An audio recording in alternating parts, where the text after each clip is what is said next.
মোদী সরকারের নোটবন্দির প্রতিবাদ, চিটফান্ডে ক্ষতিগ্রস্তদের আমানত ফেরত, বেকারদের ভাতা প্রদান সহ মোট ৭ দফা দাবিকে সামনে রেখে শুক্রবার রাজ্যের ৯টি জায়গায় আইন অমান্য আন্দোলন সংঘটিত করল ত্রিপুরা প্রদেশ যুব কংগ্রেস। রাজ্যের অন্যান্য জেলাগুলির পাশাপাশি সদর জেলাতেও আন্দোলন সংঘটিত করা হয়। সদর জেলার যুব কংগ্রেস কর্মীরা মহাকরণ সংলগ্ন এলাকায় আন্দোলন সংঘটিত করেন। দাবিগুলির সমর্থনে স্লোগান তুলতে দেখা গেছে তাদের।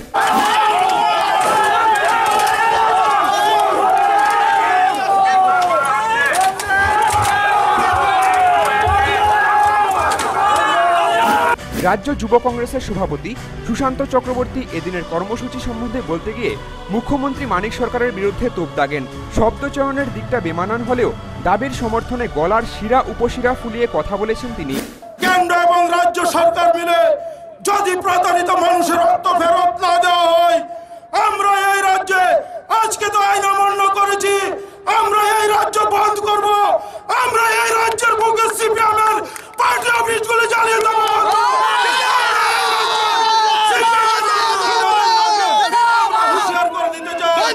আমরা মানিক বাবুকে টেনে এসে নামিয়ে দেব, ওই মানিক বাবুর পুলিশ গুন্ডা বাহিনীদের হুঁশিয়ার করে দিতে চাই।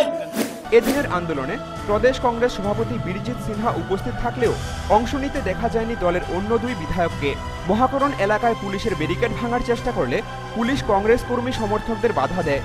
সেখানেই যুব কংগ্রেস সভাপতির বক্তব্যের বিরোধিতা করেছেন পশ্চিম জেলা পুলিশ সুপার অভিজিৎ সপ্তর্ষি।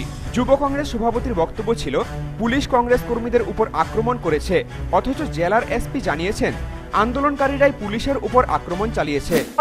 আপনারা দেখতে পাচ্ছেন আমরা সবাই ছিল, আমরা রিস্ট্রেন্ট এক্সারসাইজ করলাম, কিউ ফোর্স ইউজ করলাম না, কিন্তু আমরা দেখতে পাচ্ছেন কিভাবে উচ্ছৃঙ্খল হয়ে একজন আমাদের স্টাফকে লাঠিও মারেছে। এটা তো ঠিক নাই। তো অলরেডি এখানে 144 ইম্পোজ করা হচ্ছে, তো ওদেরকে আমরা অ্যারেস্ট ডিক্লেয়ার করলাম থ্রু এক্সিকিউটিভ ম্যাজিস্ট্রেট। ওদেরকে ডিটেইলস পরবর্তী সময়ে সংশ্লিষ্ট এলাকায় প্রশাসনের তরফে 144 ধারা জারি করা হয়। পুলিশ গ্রেপ্তার করে আন্দোলনকারীদের। অপরদিকে ৭ দফা দাবির ভিত্তিতেই আইন অমান্য আন্দোলন সংঘটিত করেছে তেলিয়ামুড়া জেলা যুব কংগ্রেস। কল্যাণপুর আরডি ব্লক চত্বরে আইন অমান্য মিছিল করতে গিয়ে মোট ৫৫ জন কংগ্রেস কর্মী পুলিশের হাতে গ্রেপ্তার হন। কল্যাণপুরে আন্দোলনের নেতৃত্বে ছিলেন বিক্রম সিনহা, নিত্যগোপাল রুদ্রপাল সহ স্থানীয় নেতৃত্বরা। একই দাবিতে আন্দোলন সংঘটিত করা হয়েছে উদয়পুরেও।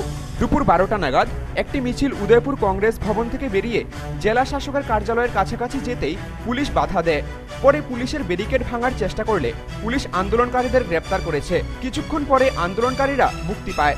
উদয়পুরে আন্দোলনের নেতৃত্বে ছিলেন যুব কংগ্রেস সহসভাপতি শান্তনু দাস, জেলা যুব কংগ্রেস সভাপতি অভিজিৎ সরকার প্রমুখ। অপরদিকে একই দিনে মোট 14 দফা দাবিকে সামনে রেখে সোনামুড়ায় আইন অমান্য আন্দোলন সংঘটিত করেছে যুব কংগ্রেস। কংগ্রেস কর্মী সমর্থকরা মিছিল করে মহকুমা শাসকের কার্যালয়ের সামনে এগিয়ে গেলে পুলিশ আন্দোলনকারীদের গ্রেপ্তার করে। পরে এক প্রতিনিধি দল দাবিগুলি নিয়ে মহকুমা শাসকের সাথে মিলিত হন। সোনামুড়ার আন্দোলন কর্মসূচি সম্বন্ধে জানিয়েছেন বরিষ্ঠ কংগ্রেস নেতা বিল্লাল মিয়া। এবং সুরক্ষার ব্যবস্থা করা, ত্রিপুরার সমস্ত যুবক যুবতীদেরকে ৫,০০০ টাকা করে ভাতা প্রদান করা, এবং সোনামুড়া বাজারে একটা প্রস্রাবখানা নেই, একটা টয়লেট নেই, মানে একটা পাখানার মতন কোনো ব্যবসায়ীরা নেই, শুধু একটা মসজিদে এখানে আছে। সেই কারণে আমাদের বক্তব্য হচ্ছে সোনামুড়া বাজারে প্রতিটা চমুনিতে একটা করে শৌচাগার স্থাপন করা। এই মোট 14 দফা দাবিতে আজকে সোনামুড়ার এসডিএম এর অফিসে জেলা যুব কংগ্রেসের পক্ষে আইন অমান্য আন্দোলন সেখানে গঠিত হবে আর সংগঠিত করা হবে। এই আইন অমান্য আন্দোলনের যারা নেতৃত্বে রয়েছেন তারা হলেন। এদিকে মোট 12 দফা দাবিকে সামনে রেখে 18ই ফেব্রুয়ারি সকাল 5টা থেকে বিকাল 5টা পর্যন্ত বন্ধ রেখেছে ঊনকোটি জেলা কংগ্রেস কমিটি।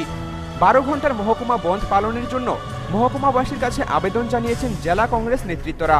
এখন মানুষ তাদের আহ্বানে কতটুকু সাড়া দেয় তা বোঝা যাবে সময়েই। তবে এদিনের আইন অমান্য আন্দোলনকে কেন্দ্র করে প্রশাসনের জোরদার নিরাপত্তা ছিল সব জায়গাতেই। Bureau report, news vanguard.